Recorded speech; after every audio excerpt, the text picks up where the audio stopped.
Maman. Salut les petits culs de la Totalando Family. J'errais récemment sur les mers à la recherche de mon wedding cake et dans ma folie meurtrière, j'ai commencé à ravager toutes les îles sur mon passage. Les habitants m'ont fait un affront. Ils ont osé ignorer mes conseils et ne se sont pas abonnés à la chaîne. Vous imaginez? Alors les petits bâtards, like or subscribe.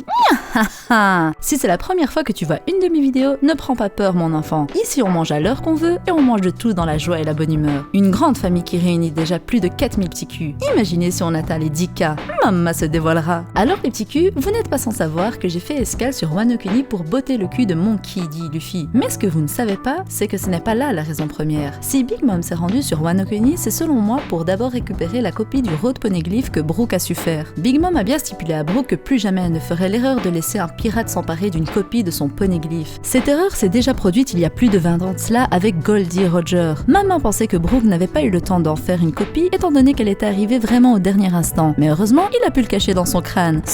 Choke. Bien sûr, il fallait qu'il dise au reste de l'équipage qu'il avait su en faire une copie devant brûler, qui a d'office informé Big Mom après leur départ. Pour l'instant, on sait que ceux qui peuvent déchiffrer les poneglyphs sont Robin, la seule survivante de Ohara, mais également les Kozuki, vu qu'ils sont ceux qui les ont taillés. Malheureusement, Oden Kozuki est considéré comme mort, et ce dernier n'a pas appris à Momonosuke l'écriture et la lecture des poneglyphs. De ce fait, la seule personne capable de déchiffrer les poneglyphs est Nico Robin. Inuyarashi l'en a d'ailleurs prévenu sur Zou. Il lui a dit qu'elle serait la cible de nombreux pirates souhaitant se rendre sur Loftel. Mais et si en réalité elle n'était pas la seule à pouvoir les déchiffrer? Et si Pudding en était également capable? On ne connaît pas grand chose à propos de la tribu des Trois Yeux, étant donné que le seul personnage présenté en faisant partie est Pudding, qui est en plus une métisse. On sait seulement que cette tribu a la possibilité d'éveiller un pouvoir à travers leur troisième œil, ce qui leur permettra une lecture des poneglyphes. Le troisième œil est signe de connaissance et de clairvoyance, et c'est grâce à celui-ci que ce peuple pourra avoir le savoir nécessaire pour déchiffrer les poneglyphes. D'ailleurs, j'ai une petite théorie personnelle par rapport à Pudding et à sa personnalité. C'est en réfléchissant aux légendes sur le troisième œil que je me suis rappelé de l'histoire des moires dans Hercule. Les moires sont trois sorcières qui partagent à elles trois un seul œil. On a Atropos qui coupe le fil de la vie avec ses ciseaux, Cloto qui le déroule et Lachesis qui en mesure la longueur. Ça ne vous dit rien? Le fruit du démon de Pudding, le Memomemonomi, en est étroitement inspiré. Grâce à ce dernier, elle peut tirer les souvenirs d'une personne, choisir un certain temps de souvenirs et les découper comme les moires. La seule différence, c'est qu'elle le fait à elle seule, ce qui expliquerait aussi sa schizophrénie et ses troubles de la personnalité. L'œil que possèdent les trois sœurs leur permet d'apercevoir l'avenir, ce qui est relié à la légende de la clairvoyance et de la connaissance. Bien évidemment, ce pouvoir ne s'est pas encore réveillé et Pudding n'est pas certaine qu'il s'éveille un jour, vu qu'elle est métisse. Par contre, je pense qu'il est probable que chaque Yonko ait un atout dans sa manche, même si je préférais incontestablement que Robin soit la seule à pouvoir lire les poneglyphes, mais alors ça laisserait les autres empereurs à l'arrêt. Remplaçons Shanks par Luffy dans ceux qui souhaitent devenir seigneur des pirates. Il nous reste donc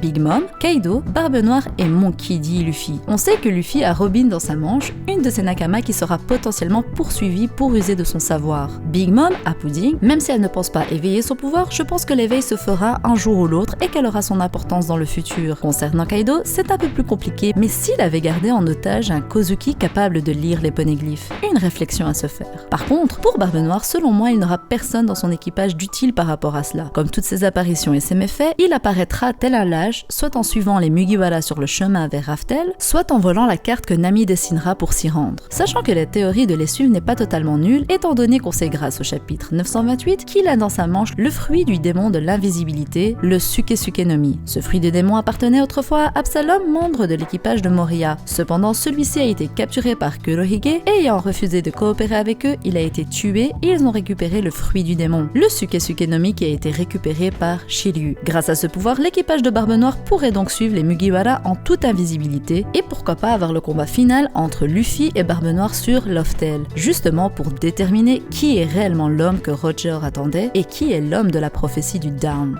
Maman. Voilà les petits culs, cette théorie s'arrête là et j'espère qu'elle vous aura plu. Dites-moi ce que vous en pensez. Je le répète, je préférais 1000 fois que Robin soit la seule capable de déchiffrer les poneglyphes, mais on n'est jamais au bout de nos surprises. Peut-être que Pudding éveillera son pouvoir mais refusera de l'utiliser pour ne pas permettre à sa mère d'entraver le chemin de l'homme qu'elle aime, Sanji. Allez, direction les 5K. Je vous concocte une série de vidéos, donc soyez prêts et activez la cloche. J'attends que vous m'aidiez à grimper au ciel, les petits culs.